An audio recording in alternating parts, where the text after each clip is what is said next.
네, 교재 423페이지 개별법적 중개실무 중에서도 첫 번째가 부동산 등기 특별조치법이라고 하는 부분입니다.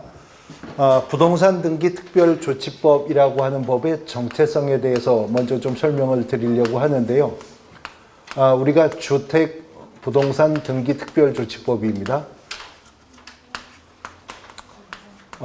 우리가 주택임대차보호법, 상가건물 임대차보호법, 또 집합건물 소유 및 관리에 관한 법, 부동산 실권리자 명의 등기에 관한 법, 가등기 담보 등에 관한 법, 이런 법들을 통칭하여서 뭐라고 하죠? 주임법, 상임법, 가담법, 집합건물법, 부동산 실명법, 이런 법을 통칭해서 뭐라 그래요? 민사특별법이라고 부르잖아요. 그래서 공인중개사 1차 시험 과목이 민법 및 민사특별법이라는 과목이 있고 부동산 학개론이라고 하는 과목이 있죠. 근데 그런 법들을 민사특별법이라고 부르고 있는 이유는요. 주택임대차보호법이, 상가건물임대차보호법이, 부동산 실권리자 명의등기에 관한 법이 민법을 일반법적 지위로 하는 민법의 특별법적 성격을 가진, 그래서 민법에 우선하여 먼저 적용되는 법률들이기 때문에 민사특별법이라고 부르는 거거든요.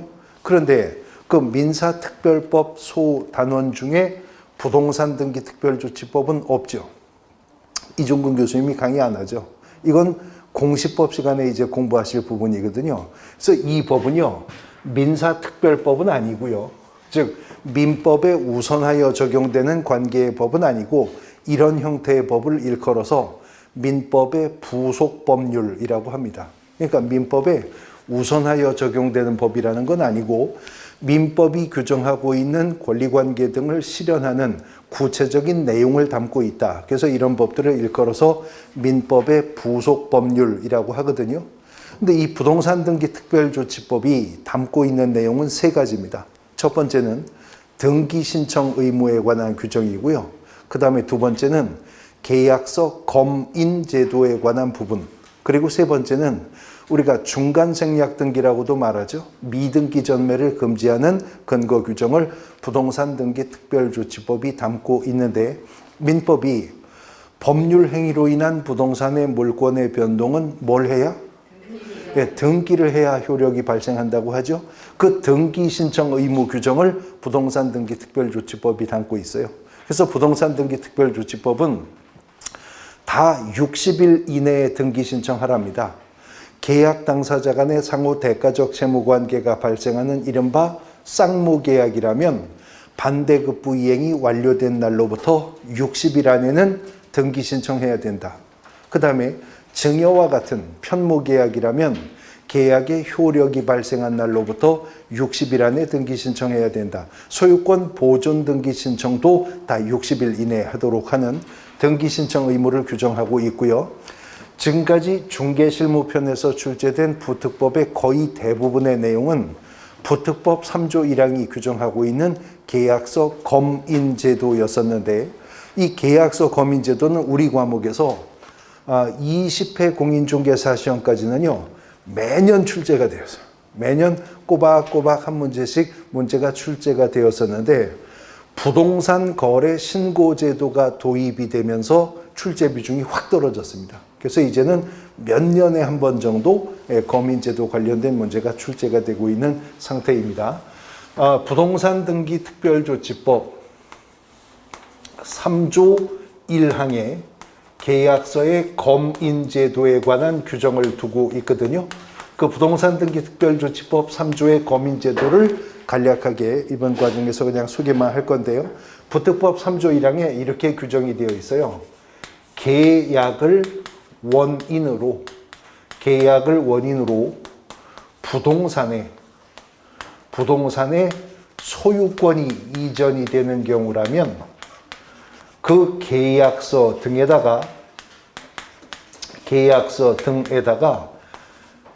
관할, 시장, 군수, 구청장 등의 검인을 받은 후에 검인을 받은 계약서를 가지고 소유권 이전 등기를 신청할 때 등기 원인 증명서면으로 제출해야 된다 하는 내용입니다.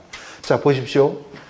부동산 소유권 이전의 원인이 계약이다. 부동산의 물권의 변동의 원인이 법률행위일 때 등기해야 효력 발생하죠. 근데 등기를 신청하려면요, 등기 신청서에 등기 원인 증명서면이 첨부되어야 하잖아요. 원인이 계약이었었다면 등기 원인을 증명하는 서면은 계약서가 될 것이죠. 그 계약서를 그냥 가지고 관할 등기소에 등기치러 오면 안 되고 어디 가서 뭐 해가지고 와야 된다? 관할 시군구청한테 가서 계약서의 거민도장을 받고 거민도장 날인되어 있는 계약서 가지고 등기 신청하러 와야 됩니다. 그 제도입니다. 그래서 소유권 이전 등기를 신청하는데 원인이 계약임에도 계약서에 시장군수구청장 거민도장을 안 받아가지고 오면 관할 등기관은 이를 각하합니다. 요건불비로 등기를 안 해줘요. 그러니까 넓게 보면 이것도 공법상 거래규제의 성격을 가지고 있는 제도가 바로 이 부특법상의 검인제도라고 하는 것인데, 구체적인 검인의 절차를 보기 전에 그러면 그러한 검인을 받지 않아도 되는 경우를 먼저 정리를 해보면 검인제도가 오히려 더 극명하게 구체적으로 드러날 겁니다. 먼저 부동산 소유권 이전의 원인이 무엇일 때 검인을 받아야 된다고요? 계약이요. 계약. 원인이 계약일 때 검인을 받으라고 했어요. 그러면 비록 부동산의 소유권이 이전되지만 소유권 이전의 원인이 계약이 아니었다면 검인받지 않아도 되겠죠. 그러니까 민사집행법상의 경매나 국세징수법에 근거한 공매나 또는 상속이나 혹은 공용 수용 같은 것들은 부동산의 소유권을 이전하게 되지만 원인이 계약이 아니죠. 그래서 검인받지 않아도 되는 것입니다. 그 다음 두 번째는 계약을 원인으로 무엇의 소유권이 이전될 때 검인받아야 된다고 그랬어요? 부동산의 소유권이 이전될 때 검인을 받아야 한다고 했습니다. 그러니까 중고자동차 매매계약서 검인 안 받잖아요. 왜요? 중고차는 부동산이 아니기 때문에 부동산의 소유권을 이전할 때 검인을 받는 겁니다. 그러면 우리가 공인중개사 법령편에서 공부했는데 임목에 관한 법률에 따르는 임목, 공장 및 광업재단 저당법에 따르는 공장재단 및 광업재단. 자, 이거 공인중개사 법령상의 법정 중개 대상물들이었나요? 그랬었죠. 그러면 임목, 공장재단, 광업재단도 부동산입니까? 그러면 동산입니까? 이것도 아니고 저것도 아니고 그럼 뭐예요? 예? 아, 너무 많은 걸 여쭤봐서 그래요? 하나만 여쭤볼게요. 임목만 여쭤볼게요. 임목은 부동산입니까? 동산입니까? 예? 임목이 동산이에요? 부동산이에요? 예. 토지에 정착되어 있는 20개 집단이 소유권 보존의 등기를 필요했을 때 그걸 두 글자로 임목이라고 한다고 그랬어요. 임목은 부동산이에요? 부동산이에요. 누가 그래요?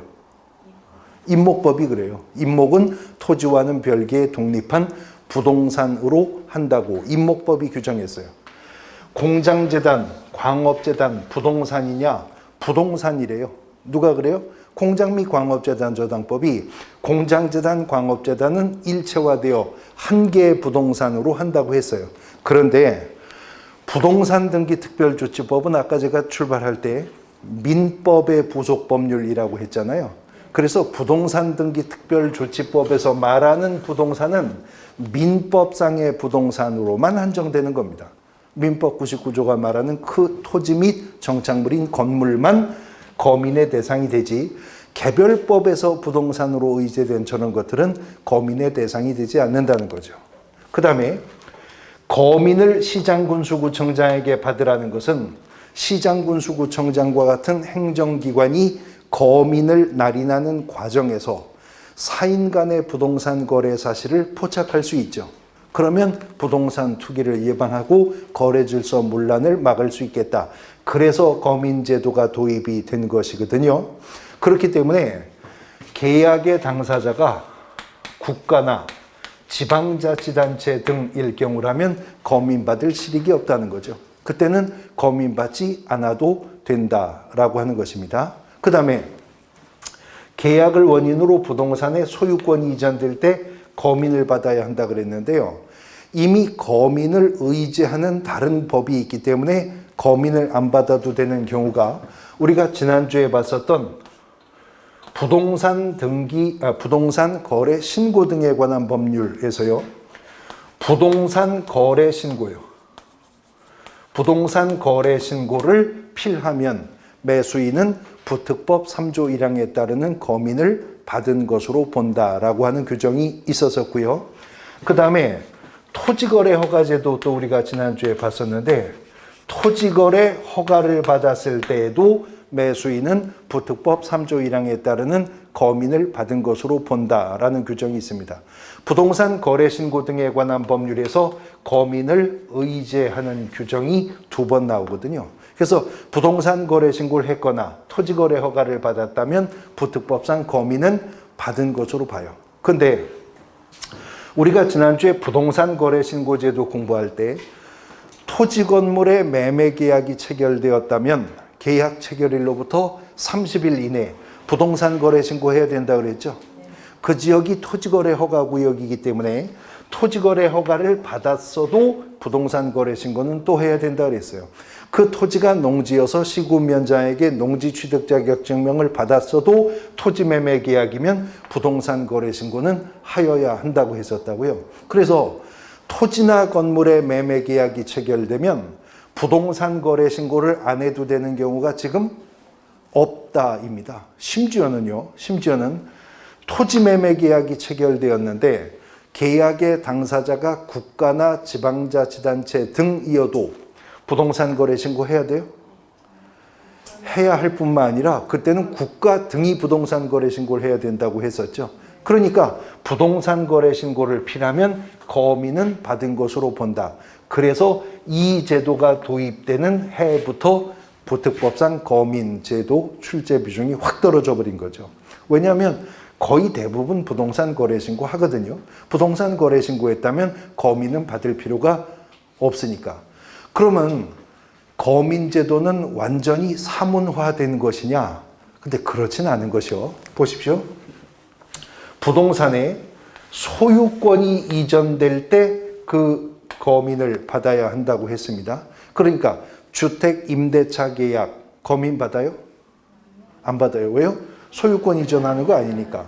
토지 지상권 설정 계약 거민 받습니까? 안 받습니다. 왜요? 소유권이 이전되지 않으니까. 그러면 부동산에 소유권이 이전되는 원인 계약이라고 하는 게 대부분 무슨 계약이겠어요? 네, 거의 99% 매매 계약으로 부동산 소유권이 이전되죠. 그런데요, 토지나 건물의 매매 계약인데 부동산 거래 신고 안 해도 되는 경우 있어요? 금방 질문했었잖아요. 없다고 그랬어요. 무조건 부동산 거래 신고 해야 되는 거고 거래 신고했으면 거민은 의제되죠. 그러니까 이제는 토지 매매 계약서, 주택 매매 계약서 거민 받을 일이 없습니다. 왜냐하면 꼭 뭘 해야 되니까? 부동산 거래 신고해야 되고 거래 신고를 했다면 거민은 의제되니까. 근데 부동산의 소유권을 이전하는 원인 계약은 현장 실무상 대부분 매매 계약이지만 매매만이 부동산의 소유권을 이전하는 유일한 원인 계약은 아닙니다. 교환이라고 하는 계약도 부동산 소유권을 이전하죠. 그 다음에 증여도 계약이에요? 네, 증여도 계약인데 증여라는 계약도 부동산 소유권을 이전하는 계약인데 교환 계약이나 증여 계약은 부동산 거래 신고 의무가 없어요. 우리가 지난주에 부동산 거래 신고제도 공부했는데 토지 건물의 매매 계약, 부동산의 공급 계약, 분양권과 입주권의 매매 계약만 부동산 거래 신고 의무가 있다고 했었죠. 교환 계약, 증여 계약은 지금도 부동산 거래 신고 대상이 아닙니다. 그러니까 2021년 2월 지금도요. 토지교환계약서, 건물증여계약서는 부동산 거래신고의 대상이 아닌데 그러나 소유권 이전을 수반하는 원인계약이니까 지금도 뭘 받아야 돼요? 네, 부특법상 거민은 받아야 한다는 거죠. 자, 그러면 거민을 받는다면 어디에다가 거민을 받아요? 예, 계약서에 거민을 받는 거잖아요. 근데 제가 미리 계약서 옆에 등자를 써뒀네요. 그러면 계약서 말고도 뭔가 거민받아야 될 게 있으니까 제가 지금 등자를 썼겠죠.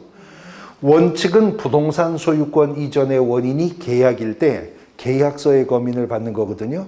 그런데 만일 등기 원인을 증명하는 서면이 집행력 있는 판결서이거나 조서일 경우라면 그때는 그 판결서나 조서 정본에도 거민을 받도록 하고 있습니다.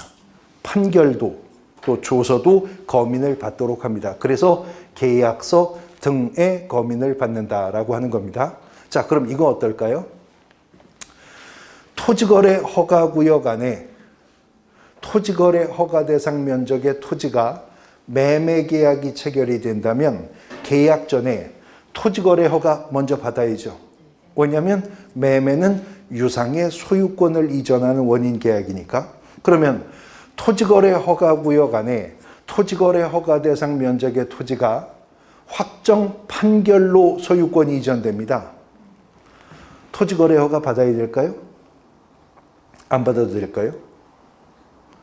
토지거래 허가구역 안에 허가 대상 면적의 토지가 판결로 소유권이 이전될 때 토지거래 허가 받아야 될까요? 받아야 된다는 거예요. 그럼 왜 토지거래 허가를 받도록 하느냐? 아니, 판결은 판사가 확정 판결 선고하는 순간 물권 변동이 생기는 거죠. 근데 왜 그 토지거래 허가를 받도록 하느냐? 만약에 매매는 토지거래 허가를 받아야 하는데 판결은 토지거래 허가가 필요 없다. 그러면 민사소송은요, 얼마든지 짜고 치는 고스톱이 나올 수 있어요. 그러니까 토지 매도인과 매수인이 토지거래 허가구역의 허가 대상 면적의 토지를 거래하는데 매매 계약으로는 토지거래 허가가 안 나올 것 같거든요. 그런데 판결은 토지거래 허가를 안 받아도 된다? 그러면 매도인과 매수인이 만나서 그러겠죠. 매도인이 매수인한테 그럴 거예요. 저한테 소송을 거세요. 제가 저한테 불리한 증거 같은 거 다 만들어서 갖다 드릴 테니까, 네, 그리고 제가 법정에서도 막 엉뚱한 소리 막 해야 될 테니까 저한테 소송을 거세요. 그 직위로 작정하고 들어간 소송은 질 거 아니에요. 네, 그렇게 해서 소유권 이전될 수 있기 때문에 판결도 토지거래허가 받도록 하고 있거든요. 마찬가지로 등기 원인을 증명하는 서면이 집행력 있는 판결서나 뭐 조정조서, 청구인낙조서 같은 조서일 경우에도 거민을 받도록 하는데, 거민은 누구에게 받습니까? 네, 시장군수구청장에게 거민을 받는데, 여기도 지금 제가 등자를 썼잖아요. 등자를 쓴 이유는 시장군수구청장이 거민권자이지만 시장군수구청장으로부터 읍면동장이 위임을 받으면 읍장도, 면장도, 동장도 거민을 할 수가 있기 때문에 그렇다는 겁니다. 이제 이 거민을 신청할 때 거민계약서 필수적 기재사항 어떤 것들이 있는지, 누가 거민 신청을 하는지, 또 거민의 절차가 어떠한지 하는 부분들 이제 부동산 등기 특별조치법 편에서 앞으로 우리가 자세한 내용들을 공부할 때 살펴볼 부분들입니다. 부동산 등기 특별조치법 설명드렸는데 최근에는 출제 비중이 좀 많이 떨어진 단원입니다. 두 번째가 428페이지. 부동산 실권리자 명의 등기에 관한 법률. 우리가 민법, 민사특별법 시간에 줄여서 부동산 실명법이라고 부르는 제도입니다. 이 부동산 실권리자 명의 등기에 관한 법률은요, 두 가지를 금지할 목적으로 입법이 된 법이라고 일단 개념 정리하시면 돼요. 첫 번째는 부동산의 명의 신탁이요. 부동산 명의 신탁을 금지하고자 하는 것이 부동산 실명법의 주된 목적이고요. 실명법은 명의 신탁 금지하려고 만든 법이다, 이렇게 말해도 과언은 아닙니다. 그러나 실제로는 부동산 실명법이 오직 명의신탁만 금지하려고 만든 법이다라고 말하면 틀리는 것이, 실명법이 또 하나 금지하고자 하는 것이 장기미등기입니다. 부동산 실명법 약칭인데, 부동산 실명법이 지난주에도 말씀드렸듯이 부동산에 눈이 멀었다는 게 아니죠. 부동산 실권리자 명의등기에 관한 법률을 줄여서 하는 말인데, 명의신탁과 장기미등기를 금지하려고 만들었다.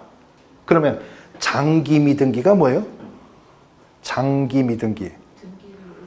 그렇죠. 등기를 오래 안 하고 뭐 콩팥이나 허파 팔고 이런 것도 생각하시면 안 되고, 예, 그 장기가 아니라 오래 등기 안 하면 장기미등기거든요. 그럼 뭐 얼마나 등기를 오래 안 하면 장기미등기냐 하는 건데, 이거는 앞서 보셨던 부특법과 연결고리가 있어요. 아까 부동산 등기 특별조치법이 민법의 부속 법률로서 소유권 이전 등기, 소유권 보존 등기 신청 의무를 규정했는데 다 60일 안에는 등기 신청하라고 했었다 그랬죠. 근데 부특법이요, 계약 당사자 간에 상호 대가적 채무 관계가 발생하는 계약, 우리가 이걸 민법에서 쌍무계약이라고 하는데요.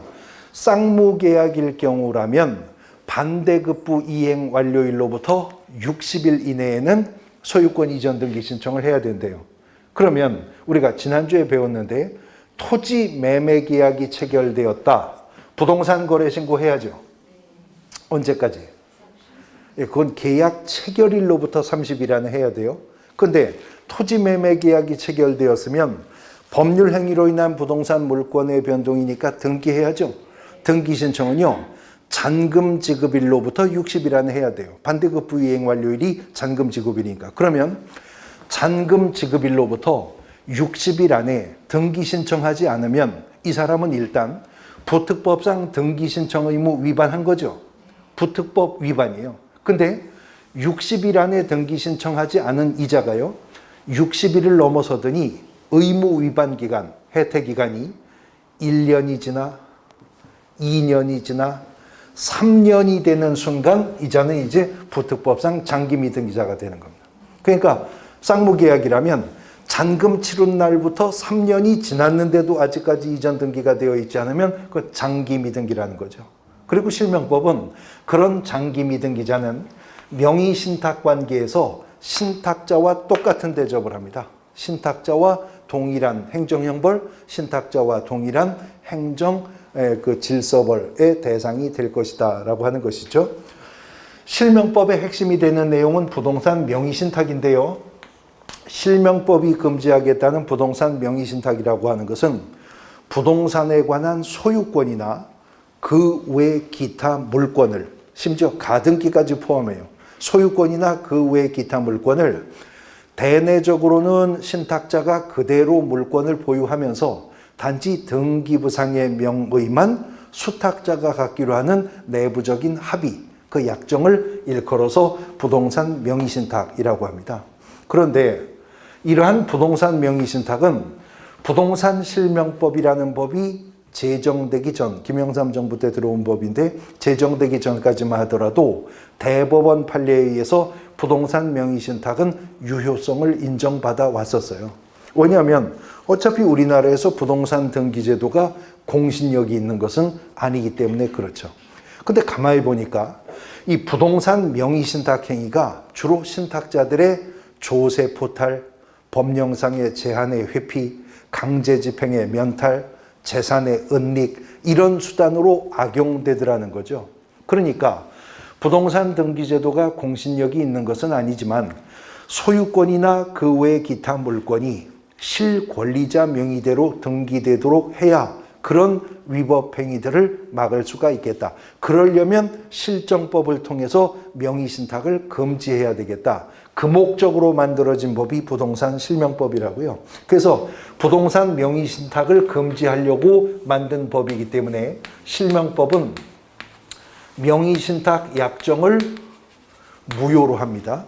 그뿐만 아니라 명의신탁 약정에 따라서 행해진 등기와 그 물권 변동의 효과도 무효로 합니다. 명의신탁 약정 무효다. 그에 따르는 등기와 물권 변동도 무효다. 단 명의신탁 약정의 무효와 등기와 그 물권 변동의 무효는 제3자에게는 대항할 수 없다라고 하는데, 이제 이 실명법이 금지하는 부동산 명의신탁은 크게 양분을 하면 등기 명의신탁이라고 하는 것과 계약 명의신탁으로 양분이 되고요. 다시 등기 명의신탁은 양자 간의 등기 명의신탁과 3자 간의 등기 명의신탁으로 구분됩니다. 그래서 세 가지 명의신탁의 유형이 있어서 그 명의신탁의 유형별 구도와 특징들 앞으로 공부하시게 될 것이고요. 실명법이 이렇게 명의신탁을 금지하면서도 실명법 위반에서 예외를 인정해 주는 경우가 있어요. 뭐 양도담보나 담보가등기라든가 상호 명의신탁이나 신탁법이나 신탁업법상 신탁재산인 사실을 등기하는 것은 그러하다는 사실을 등기관에게 소명하면 실명법 위반 아닌 것으로 예외를 인정해 주는 경우가 있고요. 그 다음에 부동산 실명법이 명의신탁을 금지하면서도 특례를 인정하여 주는 경우가 있거든요. 그래서 다음의 경우에는 실명법 위반이 아닌 것으로 봅니다. 먼저 종중의 명의신탁이 있죠. 원래 종중 땅인데 종중임야인데 그 종원의 명의로 등기하는 경우가 많거든요. 그 다음에 두 번째는 배우자 간의 부동산 명의신탁입니다. 법률혼 관계임을 전제로 해서 남편 명의의 부동산을 부인의 이름으로 등기한다든가 부인 명의의 부동산을 남편 명의로 등기한다든가 이런 경우, 그 다음에 종교단체가 그 산하기관이 보유하고 있는 부동산을 상회 명의로 등기하는 경우가 있습니다. 원래는 지교회의 교회 건물인데 그 노회 명의로 등기를 한다든가 이런 경우, 이런 것은 법령 위반을 목적으로 하지 않을 때 특례를 인정하겠다라고 하는 제도입니다. 구체적인 명의신탁의 구도와 그 효과 등에 대해서 이제 다음 과정에서 우리가 공부할 거고요. 그 다음 파트로 넘어가 보시면 432페이지 보세요.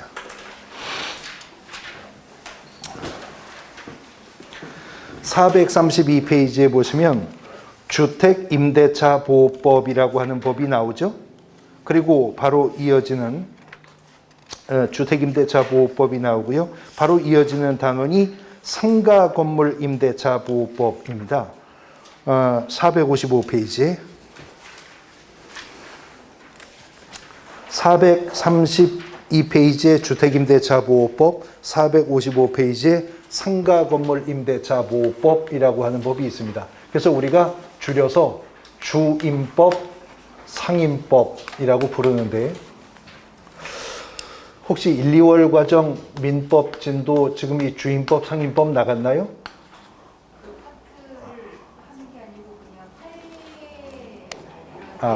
판례로요? 저 실명법도? 예, 요 이제 구체적인 개념들 민법에서 공부하실 거지만 주임법, 상임법 문제는 매년 우리 중개실무편에서도 문제가 출제되기 때문에 기본 이론과 민법상의 개념, 민법에서 공부를 하시면 구체적인 사례에 적용한 대항력, 우선변제권, 최우선변제권 뭐 이러한 개념들 이제 우리가 실무편에서 또 판례와 관련해 여러 가지 사례들 검토 분석을 해야 되는데, 지금 1, 2월 과정은 그냥 어떤 법인지 소개만 먼저 할게요. 하나의 법은 주택임대차보호법이라는 이름을 갖고 또 하나의 법은 상가건물임대차보호법이라는 이름을 갖습니다. 법의 명칭이 비스무리하죠? 그럴 수밖에 없는 것이 상가건물임대차보호법은요, 2002년 하반기에 주택임대차보호법을 표준 모델로 해서 베껴 만든 법이 상가건물임대차보호법입니다. 그래서 주택임대차보호법은요, 1조에서 이런 목적 규정을 둬요. 이 법은 주거용 건물의 임대차에 관해서 민법의 특례를 두어 국민의 주거생활 안정을 보장함을 목적으로 한다. 주택임대차보호법은 이렇게 시작합니다. 근데 상가건물임대차보호법은 1조 목적 규정에서요, 이 법은 상가 건물의 임대차에 관하여 민법의 특례를 두어 국민의 경제생활 안정을 보장함을 목적으로 한다. 이렇게 출발합니다. 주택임대차보호법은 국민의 주거생활 안정을 보장함을 목적으로. 상가건물 임대차 보호법은 국민의 무슨 생활? 경제생활 안정을 보장함을 목적으로 각각 민법에 특례를 둔다는 거죠. 민법에 특례를 둔다. 그러니까 민법에 우선하여 이 법이 먼저 적용될 것이다. 그래서 우리가 이런 법들을 일컬어서 민사특별법이라고 하는 표현을 쓰게 된다는 것입니다. 그런데 제목에도 나타나 있어요. 주택 임대차 보호법, 상가건물 임대차 보호법. 이 두 법은 계약 중 무슨 계약을 규율하는 법일까요? 예, 임대차 계약에 관한 내용을 담고 있는 법이죠. 근데 지난 시간에 제가 잠깐 설명드린 기억이 나는데 계약 중에서 우리 민법이 채권편에 규정하고 있는 15가지의 계약을 뭐라고 한다?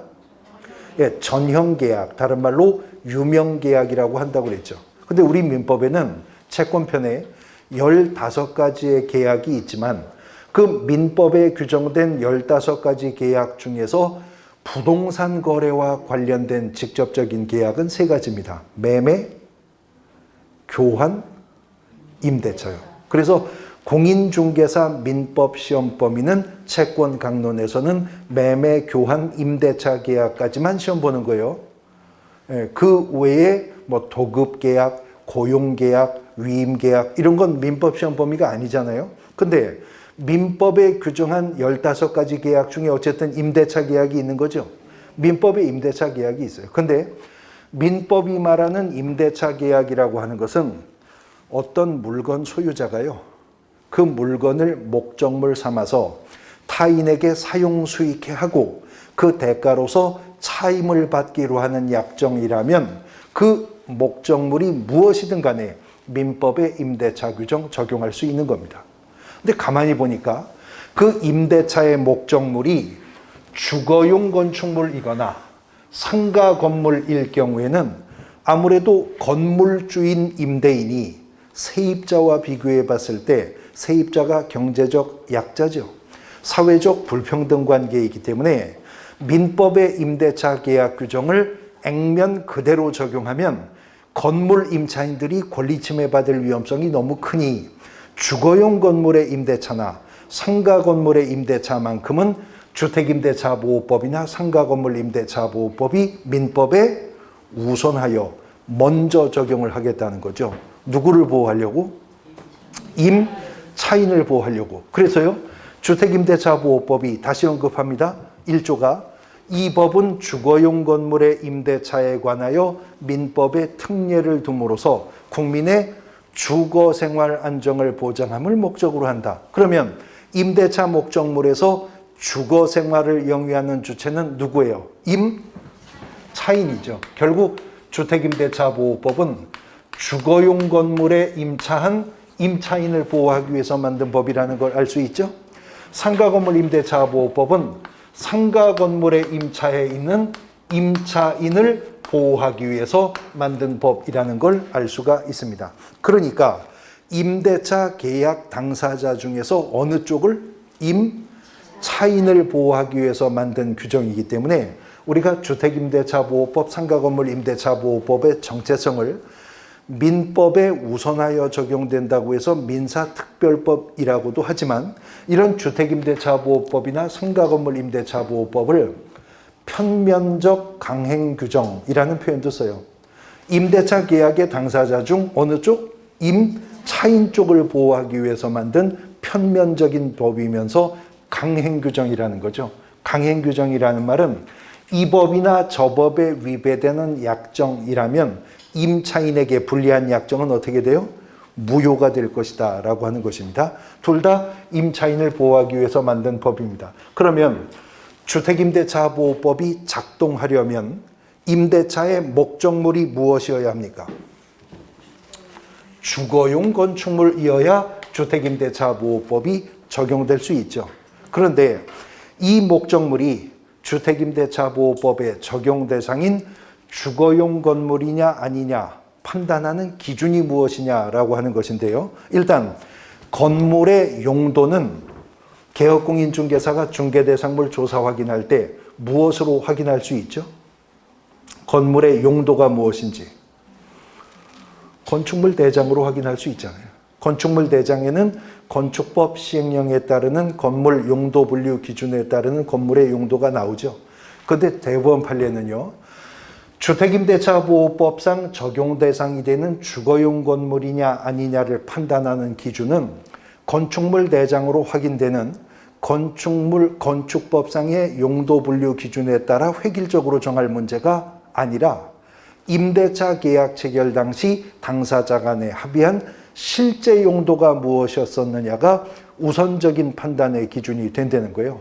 그래서 심지어요, 대법원 판례 중에 이런 판례가 있어요.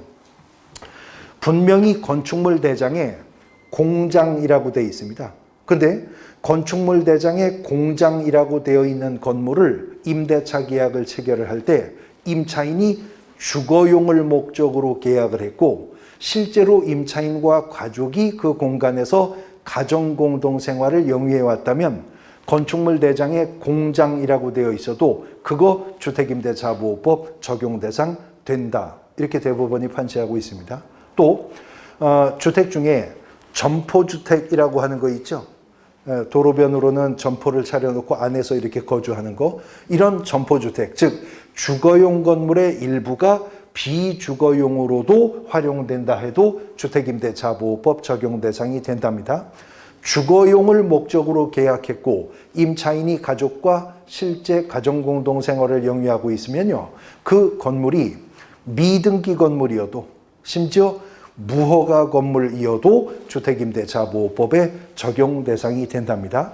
자, 그런 주거용 건물에 임차한 임차인을 보호하기 위해서 주택임대차보호법이 적용되었는데, 주거생활이라고 하는 것은 권리의 주체인 사람 중에 자연인이 주거생활을 하지 법인이 주거생활을 하는 건 아니죠.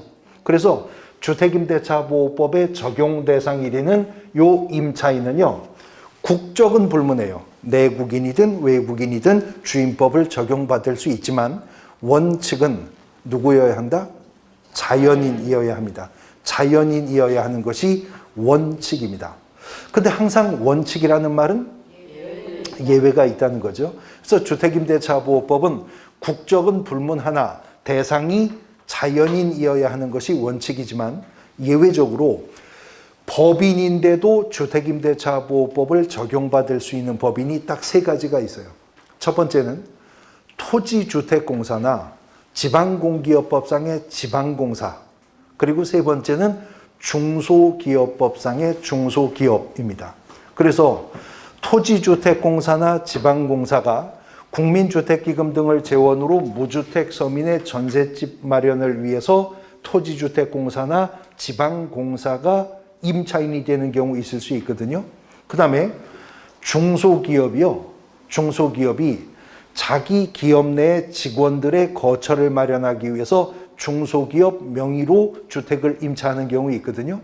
그러면 임대차 계약서상의 임차인이 토지주택공사, 지방공사, SH공사 아니면 중소기업이면 다 법인이죠. 그래도 그 경우라는 주택임대차보호법을 적용하게 된다 하는 겁니다. 그런데 주택임대차보호법을 표준 모델로 뒤늦게 2002년 하반기 만들어진 법이 상가건물임대차보호법이거든요. 그래서 상가건물임대차보호법은 상가건물에 임차해 있는 임차인을 보호하기 위해서 만든 법이고, 상가건물임대차보호법이기 때문에 주택임대차보호법과는 달리 자연인뿐만 아니라 법인도 상가건물임대차보호법의 포괄적인 적용 대상이 되는 거죠. 그런데 상가건물임대차보호법은요, 주택임대차보호법을 표준 모델로 베껴서 만들었지만 그대로 베낄 수 없는 부분들이 좀 있었어요. 뭐냐면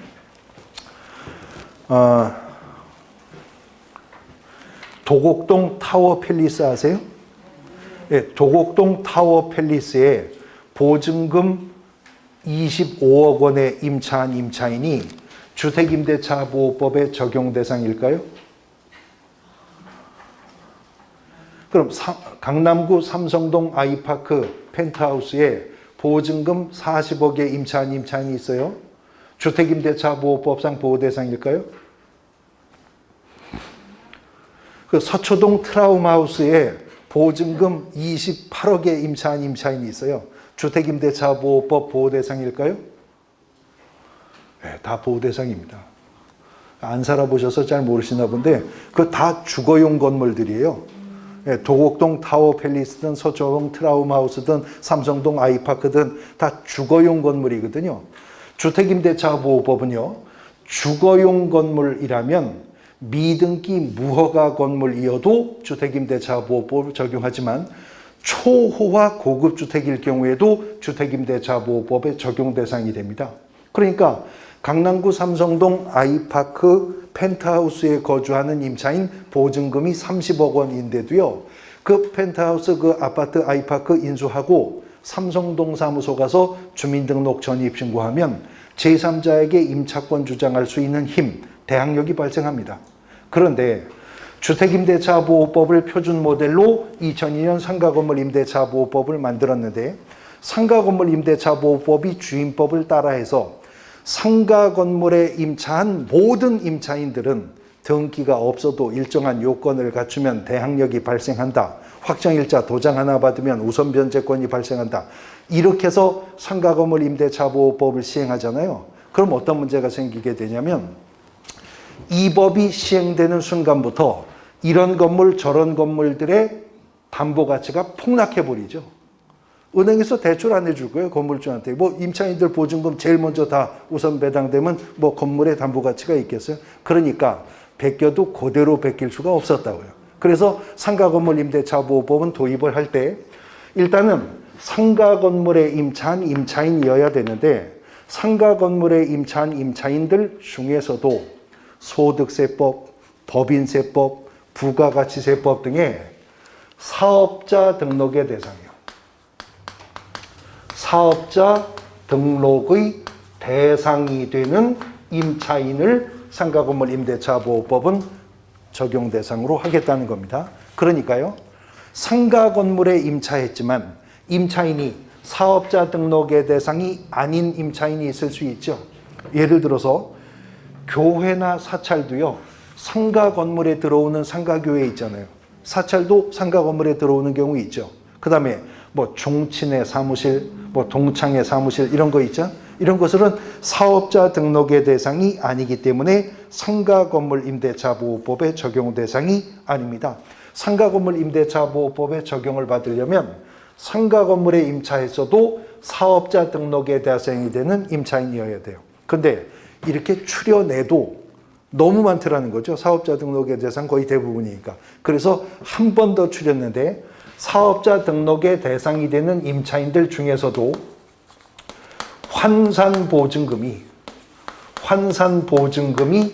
일정액 이하가 되는 임차인이어야만 상가건물임대차보호법은 전면 적용을 해주겠다는 것인데요. 이 환산보증금이라고 하는 것은 보증금 외에 월세 약정이 있는 임대차였었다면 월 차임이 있어요. 월세. 월 차임 곱하기 100 하여 나온 금액을 보증금과 합산한 금액을 일컬어서 환산보증금이라고 합니다. 그러니까 예를 들어서 보증금 1억 원에 월세가 100만 원이었었다? 그러면 100만 원 곱하기 100 하면 얼마죠? 1억 원. 1억 원에다가 보증금 1억 원을 더하니까 얼마? 2억 원이 되는 거죠. 이렇게 환산보증금이라고 하는 것은 월 차임 곱하기 100한 금액을 보증금과 합산한 금액이 환산보증금인데 그 환산보증금이 일정액 이하가 되어야만 상가건물 임대차보호법을 전면 적용하겠대요. 근데 입법자가 그나마 저 일정액도요 획일적으로 정할 수가 없었어요. 왜냐하면 다른 나라도 마찬가지지만 특히 우리나라는 지역에 따르는 부동산 가격의 편차가 어마어마하거든요. 어떤 경우에는 몇천 배씩 차이가 나기도 해요, 땅값이. 그래서 지역에 따라 환산보증금 일정액의 범위를 정한 것입니다. 그래서 교재 455페이지에 보시면 하단부에 박스가 있죠. 그 박스가 환산보증금인데 서울특별시는 환산보증금이 9억 원 이하의 상가 임차인이어야 상가건물 임대차 보호법을 전면 적용받을 수가 있고요.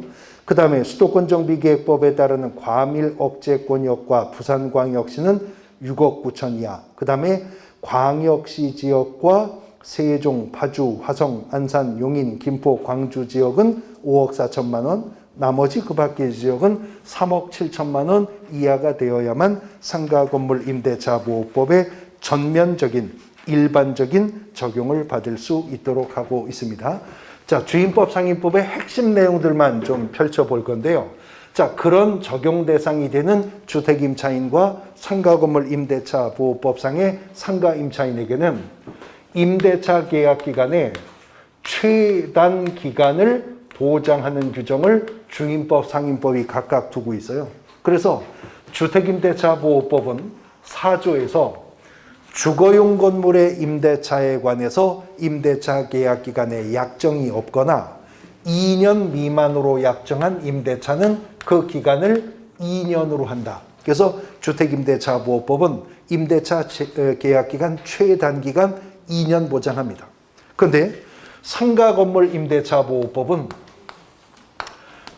상가 건물의 임대차에 관해서 임대차 계약 기간에 약정이 없거나 1년 미만으로 약정한 임대차는 그 기간을 1년으로 한다. 그래서 주택임대차 보호법은 2년, 상가 건물 임대차 보호법은 1년의 최단 기간을 임차인에게 보장해 줍니다. 근데요, 주임법, 상임법은 다 임차인들 보호하려고 만든 법이잖아요. 그래서 주택의 경우라면 2년 미만의 약정, 상가의 경우라면 1년 미만의 약정이 있었다면 임차인은요, 약정의 유효함도 주장할 수 있습니다. 그러나 주택의 경우에 2년 미만, 상가의 경우에 1년 미만의 약정이 있었다 하더라도 임대인은 약정의 유효함을 주장할 수는 없게 되는 것입니다. 그러니까 규정만 놓고 보면 주택임대차 계약을 체결할 때요, 주택임대차 계약인데 임대인과 임차인이 약정을 해서 임대차 계약 기간 1년으로 약정했습니다. 계약서에 1년 썼어요. 그런데 1년 가까이 지금 살고 있는데 이제 2달 후면 1년이 차는데 임차인이 보니까 주변에 신규 분양 아파트들이 확 풀려가지고 지금 이 보증금 빼서 나가면 새 아파트로 그대로 옮겨갈 수 있는 상황이에요. 그러면 임차인은 계약서 들고 임차인 찾아갈 수 있는 거예요. 자, 임대차 계약 기간 끝나갑니다. 2달 후면 끝나갔는데 저 새 아파트로 이사 가야 되니까 보증금 반환 준비하십시오. 저 1년만 살고 나갑니다. 그렇게 할 수 있다는 거죠, 임차인은. 그런데 임대차 계약서에 1년 약정했거든요. 근데 지금 1년 가까이 살고 있는데 전셋값이 폭등을 해가지고 지금 보증금 반환 받아가지고 나가서는 이만한 평수를 결코 이 동네에서 못 얻겠다. 그럼 계약서는 집어넣고 그냥 가서 주택임대차 보호법상 2년 미만의 약정은 2년으로 하니까 계약서에 1년이었었지만 저 1년 더 삽니다. 이거 주장할 수가 있게 된다는 거죠. 임차인만 2년 미만, 1년 미만의 약정을 주장할 수가 있게 된다는 겁니다. 그런데 상가건물 임대차 보호법이 주택임대차 보호법을 베껴서 만들었는데 상가건물 임대차 보호법이 먼저 임차인의 갱신 요구요. 갱신 요구권을 인정하는 규정을 두었었어요. 이거 전에는 주임법에는 없었거든요. 그래서 이 계약 갱신 요구권은 최초의 임대차 계약 기간을 포함해서 10년을 초과하지 않는 범위 내에서는 임차인이 임대인에게 갱신을 요구할 수 있고, 이러한 상가 임차인의 갱신 요구에 임대인은 정당한 사유가 없이 거절할 수 없도록 함으로 인해서 적어도 10년 동안은 상가 임차인이 그 공간에서 영업 활동을 할 수 있도록 보장하는 규정을 상임법만 두고 있었습니다. 왜 상임법에 이 규정이 먼저 있었냐면 주택 임차인과는 달리요, 상가 건물 임차인은 상가 건물을 임차하면 거기서 뭐 해요? 살아요? 장사해야 되잖아요. 그러면 상가 건물을 임차했으면 말씀하신 대로 인테리어 해야죠. 간판 달아야죠. 내부 뭐 시설 같은 거 달아야죠. 그리고 나서 거기서 장사를 해야 되니까 어느 정도 기간 동안 안정적으로 활동을 할 수 있도록 하자. 그래서 원래는 5년으로 들어왔다가 법이 개정해서 10년으로 지금 늘려져 있는데 요즘 뭐 부동산 가격 난리가 아니잖아요. 예, 그래서 이번 정부가 들어오면서 그 계약갱신 요건을 주택임대차보호법에도 이번에 도입을 한 거죠. 그래서 2년인데 최단 기간이 2년인데 임차인은 1회에 한해서 2년의 범위 내에서 갱신 요구할 수 있고 이러한 주택 임차인의 갱신 요구에 대해서 임대인이 정당한 사유가 없으면 거부할 수 없다. 그러니까 한 번 더 갱신할 수 있으니까 주택은 이제 얼마가 된 거예요? 네, 4년 되는 거죠. 그런데 정당한 사유냐 아니냐를 임대인의 주관적 판단에 맡기면 나 정당한 사유가 있어서 갱신 요구 거부합니다. 이럴 거잖아요. 그러니까 정당한 사유가 있는 구체적인 사유들을 상인법, 주인법이 각각 두고 있는 거죠. 그중에 이제 계속 논란이 됐었던 것이 주택의 경우에 임차인이 갱신 요구를 했는데 아니 제가 직접 들어가서 살려고요. 아니 우리 아들 요번에 장가 가기 때문에 우리 아들 신혼집으로 이거 주려고요. 그러면 그땐 빼줘야 되는 거잖아요. 그래서 이제 그런 것들이 정당한 사유 속으로 세부적 규정에 들어온 겁니다. 그 다음 임대차 계약 기간 중에요. 경제사정의 변동으로 보증금이나 월차임 등이 상당하지 않으면요. 임대인이 임차인에게 올려달라고 임차인이 임대인에게 깎아달라고 상호 증감 청구할 수 있겠죠. 당연히. 근데 이 법 저 법 다 임차인을 보호하기 위해서 만들었기 때문에 임차인의 감액 청구는 범위 제한 안 합니다. 뭐 얼마든 깎아달라고 할 수 있지만 임대인의 증액 청구에 대해서는 제한을 가하고 있는데 이제는 법이 개정되어서 주임법도 상인법도 증액 청구는 5%입니다. 20분의 1, 5% 범위 내에서 증액 청구할 수 있지 5%를 초과하여서 임대인이 보증금이나 월세를 올려달라고 요구할 수가 없는 겁니다. 그마저도 5% 범위 내에서 증액 청구는 아무 때나 임대인이 할 수 있는 건 아니에요. 임대인이 증액 청구 언제 할 수 있을까요? 벌써 공부하신 분들이 계시네. 어느 학원에서 제가 증액 청구를 임대인이 언제 할 수 있냐고 물어봤더니 임차인 퇴근하면 저녁에 해야 되잖아요. 저녁에 하든 새벽에 하든 건 알아서 하는데 어쨌든 증액 청구는요. 임대차 계약이 체결되고 1년이 지나야 그 다음에 이제 증액 청구할 수 있지 이제 서너 달 살았는데 올려달라고는 못해요. 1년이 지나야 증액 청구할 수 있고요. 한 번 증액이 발생하면 1년 이내에는 재증액을 또 청구할 수 없도록 제한을 가하고 있다. 이것도 임차인 보호제도의 핵심적인 내용이고요. 이제 주임법, 상인법의 핵심이 되는 내용은 주임법, 상인법의 적용 대상이 되는 임차인들이 등기가 없어도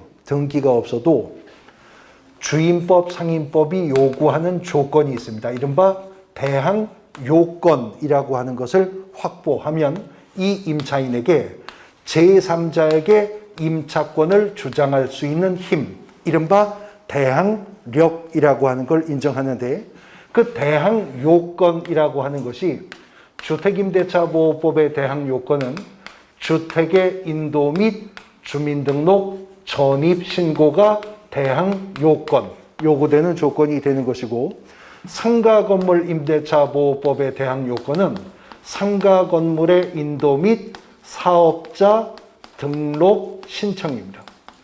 사업자 등록 신청.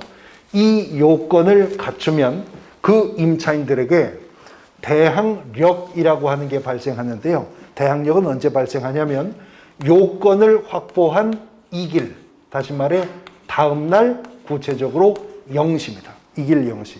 그러니까 예를 들어서 2월 25일 날 주택의 인도와 주민등록 전입신고를 맞추잖아요. 그러면 대항력은 언제 생겨요? 2월 26일 0시부터는 대항력이라고 하는 게 생겨요. 그럼 대항력이 무엇이냐? 구체적으로 대항력은요, 주택을 기준으로 설명드리면 임차인이 두 가지를 주장할 수 있는 힘입니다. 첫 번째는 임대차 계약 기간 중에 임차주택의 소유자가 바뀌게 되었다 하더라도 이걸 확보 유지하고 있는 임차인은 자녀 임대차 계약 기간 동안 계속 거주할 수 있습니다. 그뿐만 아니라 이 대항력을 확보 유지하고 있는 임차인은요, 임대차 계약 기간 종료 시 임대인의 지위가 바뀌었다 하더라도, 즉 주택의 소유자가 바뀌었다 하더라도 그자에게 보증금 반환을 청구할 수 있는 힘, 이것을 대항력이라고 하는 거예요. 자, 입장을 바꾸어서 한 번 더 설명드리면 대항력이라고 하는 것은 이걸 확보 유지하고 있는 임차인이 거주하고 있는 주택이나 영업하고 있는 상가 건물을 소유권 취득하는 자는요, 경매로 취득하든 매매로 취득하든 간에 이게 있는 임차인이 거주하거나 영업하고 있는 주택이나 상가의 소유권을 취득하는 자는 소유권을 취득하는 순간 그 임차인에 대한 임대인의 지위도 확정 승계받게 되는 효과가 생긴다고요. 그러니까 예를 들어서 대항력이 있는 임차인이 거주하고 있는 주택을 매매계약 체결해서 매수한 사람이 있으면 소유권을 취득하는 순간 그 임차인에 대한 임대인의 지위도 확정 승계받기 때문에 소유권은 취득했지만 임대차 계약 기간이 경과하기 전에 내보낼 수 없어요. 그건 물론이고 임대차 계약 기간이 끝나면요, 받은 적도 없었던 보증금을 반환해 줘야 될 책임까지도 그대로 떠안게 된다고요. 이걸 대항력이라고 하거든요. 근데 주임법 상임법이 등기가 없어도 주택의 경우에 주택의 인도와 전입신고, 상가의 경우에 상가 건물의 인도와 사업자 등록만 신청하면 다음날 0시부터 대항력이 발생한대요. 그리고 주택임대차보호법과 상가건물임대차보호법이 각 지역별로 소액 임차인들을 정했어요. 그래서 각 지역별로 일정 기준의 범위 안에 속하는 소액 임차인들이라면 추가 요건 없이 그냥 오직 대항력만 가지고 있어도 이른바 최우선 변제권이라고 하는 것을 주택 또는 상가 건물가에게 2분의 1 범위 내에서 보장해 줍니다. 최우선 변제권, 우선 변제 앞에 최자가 있죠. 그러니까 이런 영세 임차인들은 단지 대항력만 가지고 있어도 보증금 중에 일정 금액, 최우선 변제 금액은 지역에 따라 각각 주임법, 상임법이 달리 정하고 있는데, 그러한 최우선 변제 금액은 당해 주택이나 상가가 경매 처분되었을 때 선순위 담보 물건보다도 먼저, 심지어는 국세나 지방세 체납된 거 있을 거 아니에요. 그 세금보다도 먼저 줘요. 제일 먼저 1순위로 줘요. 그래서 최자를 붙이는 거죠. 소액 임차인에게 최우선 변제권이 보장이 되고요. 그 다음에 대항력을 확보하고 있는 임차인이요, 그 임대차 계약증서 원본에 확정일자라고 하는 것을 받으면 이 임차인에게 우선 변제권이라고 하는 것이 발생하게 된다는 겁니다. 이 확정일자라고 하는 제도는 특정한 문서가 그러한 시점에 그러한 내용 그대로 존재하고 있었음을 공적으로 입증하는 제도인데, 주택임대차보호법이나 상가건물임대차보호법이나 확정일자는 다 임대차 계약서 원본에 받는 것 같아요. 또 대항력을 가지고 있는 임차인이 확정일자를 받으면 확정일자 받은 그날부터는 후순위 물건이나 기타 채권보다 보증금 전액을 먼저 배당받을 수 있는 물권화된 효력, 우선 변제권이 발생한다는 점까지도 같습니다. 차이점이 있다면 확정일자를 어디 가서 받느냐가 다를 뿐이에요. 주택임대차 계약서는 확정일자 어디 가서 받죠? 법원, 등기소 혹은 공증사무소 혹은 관할 주민센터에 가서 확정일자 받을 수가 있어요. 그런데 상가건물 임대차 계약서는 주민센터 가면 안 되겠죠? 어디 가서? 세무서도 아무 세무서나 가면 안 되고, 관할 세무서 가서 세무서장에게 확정일자를 받으면 후순위 물건이나 기타 채권보다 보증금을 먼저 배당받을 수 있는데, 대항력을 확보한 임차인이 확정일자를 받으면 확정일자를 받은 그날부터 우선 변제권이 생기고요. 아직 대항력을 확보하지 못한 상태에서도 확정일자 도장을 먼저 받을 수는 있거든요. 그때는 대항력이 발생해야 대항력과 동시에 우선 변제권이 발생하게 될 겁니다. 이건 이제 3, 4월 경매 권리 분석 과정에서 구체적 사례 속에서 비교하면서 설명드릴 부분입니다. 그 다음에 주택임대차보호법, 상가건물 임대차보호법의 또 하나 핵심이 되는 내용은 원래 주택임대차보호법 개정으로 도입이 되었다가 상가건물 임대차보호법이 제정될 때 상임법에도 그대로 도입한 제도가 바로 임차권 등기 명령이라고 하는 제도입니다. 자, 임차권 등기 명령이라고 하는 제도인데 민법상으로도 부동산 임차권은 등기 가능한가요? 주임법, 상임법 말고 민법상으로도 부동산 임차권 등기될 수 있어요? 네, 임차권은 채권이지만 등기 능력이 있죠. 단 민법 621조의 임차권 등기는 원래 등기라는 제도가 그렇듯이 임대인의 뭐가 있어야 되겠어요? 동의가 있어요. 승낙이 있어야 임차권 등기할 수 있죠. 민법에서는. 그런데 주임법, 상임법으로 오면요. 임대차 계약 기간이 경과하였음에도 임차인이 보증금을 반환받지 못하잖아요. 그러면 주택임차인, 상가건물 임차인은 임대인의 동의 없이도 임차인 단독으로 임차권 등기 신청할 수가 있습니다. 그렇게 했다고 하더라도요. 임차인은 임차권 등기 비용과 그 소요되는 비용까지도 임대인에게 청구할 수가 있어요. 그리고 임차권 등기가 경료가 되면 임차인은 새로운 대항력과 우선 변제권을 취득하게 되는데 이미 대항력과 우선 변제권을 확보 유지하고 있는 임차인이 임차권 등기가 경료가 되었다면 임차권 등기가 경료된 이후에는 대항 요건을 더 유지 안 해도 돼요. 이제는 방 빼도요. 이제는 전출해서 주소를 옮겨도 종전의 대항력과 우선 변제권을 그대로 인정해주는 제도가 임차권 등기 명령이라고 하는 제도입니다. 주택임대차보호법, 상가건물 임대차보호법의 핵심이 되는 내용들이 이제 이런 내용들이고 그 외에도 보증금 외 월차임으로 보증금의 전부나 일부를 전환할 때 월차임 전환 시 산정률의 제한에 관한 부분이라든가 뭐 법정 묵시의 갱신이 발생했을 때 갱신 거절의 절차 이런 내용들 앞으로 이제 지역적으로 우리가 공부할 부분입니다. 일단 큰 틀로서 개념 이해를 위해 필요한 주임법, 상임법의 핵심 내용들 정리해 보셨고요. 이제 마지막 테마는 경매 문제입니다. 민사집행법상의 경매와 대법원 규칙상의 경매 등록에 관한 부분들입니다. 쉬었다가 보겠습니다.